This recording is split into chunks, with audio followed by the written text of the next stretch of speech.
very own Johnny Nelson joins us live Hello. right now. Good afternoon to you, Johnny. I guess this is the fight all fans have wanted for some time. So this news today, how encouraging is that for them? I think Michael got it spot on, Rob, in everything he summed up right there. The only danger is Tyson Fury in a situation where he's like the boy that cried wolf. The time when he decided to say, look, I really mean this, I want this fight to happen.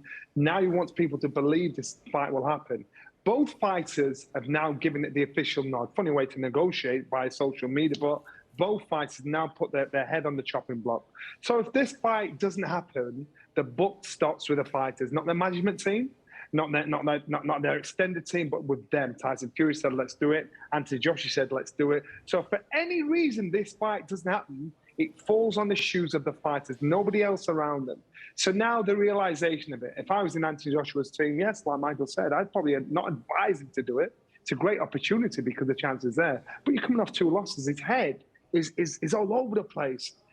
Before he boxed Usyk in Saudi Arabia, Jeddah, the week before, in that week, I said, if Anthony Joshua loses, the problem's going to be, what is his motivation going to be? Because he doesn't want to be a backing dancer. He doesn't want to be an also run.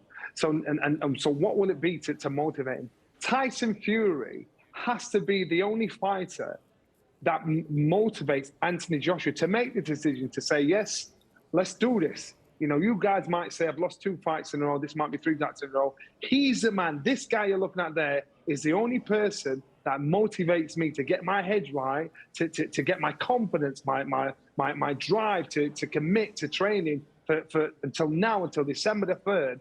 This is the only guy that does it for me because I don't want to be an also run boxing for the crumbs. And this is Anthony Joshua's motivation that he needs in Tyson Fury. Tyson Fury, he has now put it out there.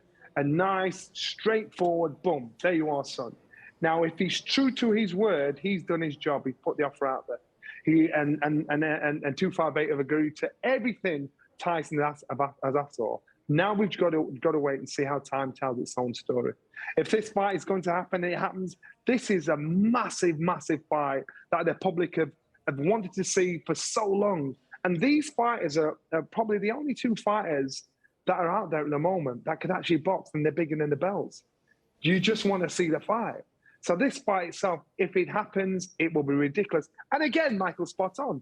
Before this, you'd have argued. You'd have said Anthony Joshua, Tyson Fury. Tyson Fury's never been beaten. Tyson Fury's proved who he is. Now it's for Anthony Joshua to try and get in a position to become a 3-time heavyweight champion of the world. You know, he's the underdog. He's the guy that you'd expect to lose. Tyson Fury's had inactivity, he's not fought. But Anthony Joshua's coming off a loss at 2 losses. So can Anthony Joshua pull that fight back in, pull that respect back that he wants? This fight, if it happens, is brilliant. But we've got to wait till it's signed, sealed, and ready to be delivered. Yeah. You said Michael was right on 2 occasions. There's a first time for everything, Johnny. You know. You said it's still got to be signed, sealed, and delivered, and you know better than most people. These can get complicated things, these contracts. What will stand in the way, then, of it getting signed?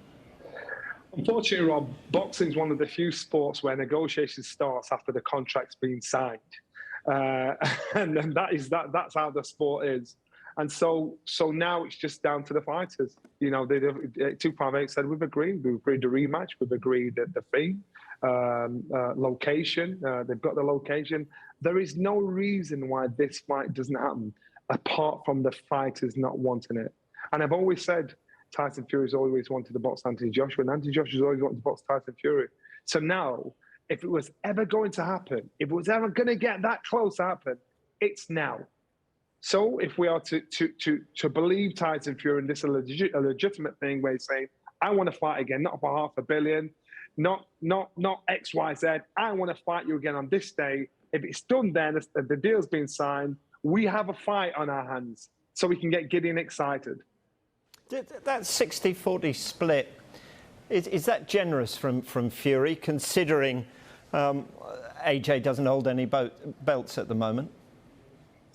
Yeah, it is. It is. And so you made a realistic offer So there was no excuse for AJ to say no. It's a realistic, generous offer for AJ's team to say, you know what, it's still a healthy purse we'll walk away with.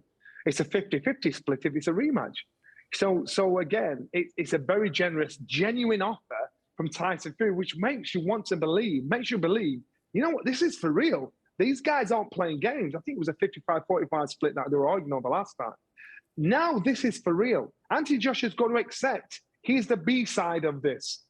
So, and he has accepted that in basically saying, whatever you want, let's do it. Let's just get this fight on. Now, but again, if I was in AJ's camp, it wouldn't be the greatest move for AJ to do at this moment in time, because AJ, again, where's his head at?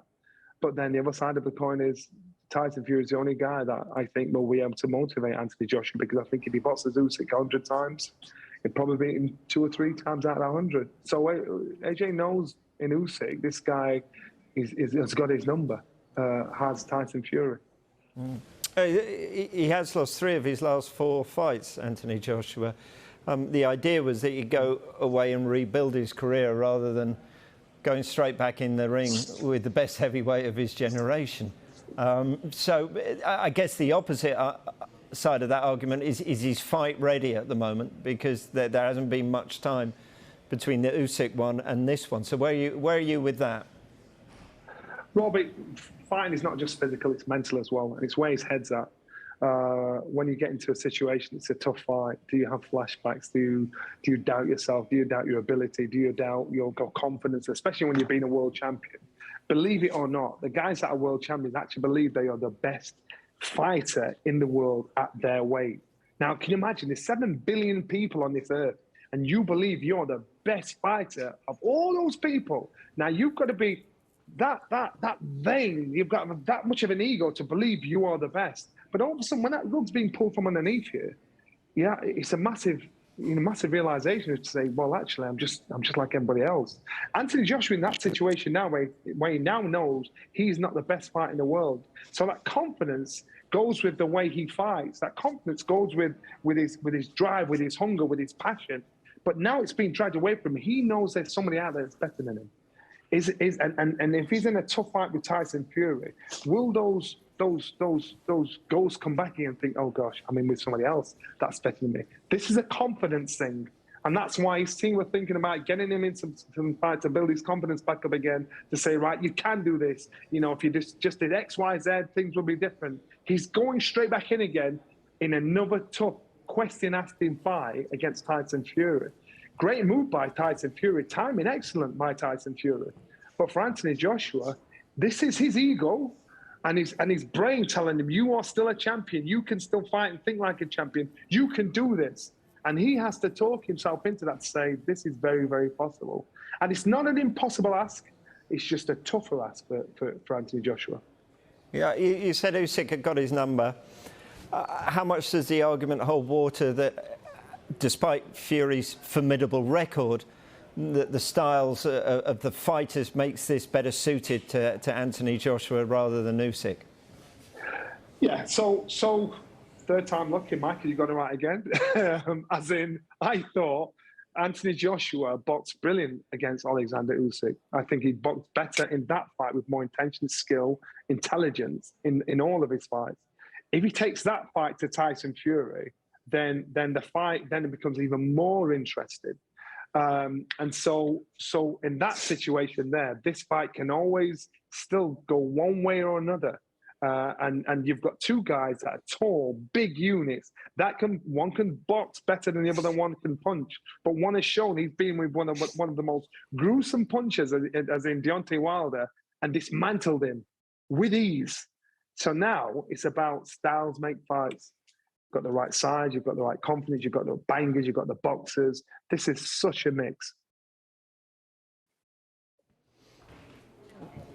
Johnny, I just wonder finally, I've heard your wonderful points and arguments, apart from obviously your points about Michael. And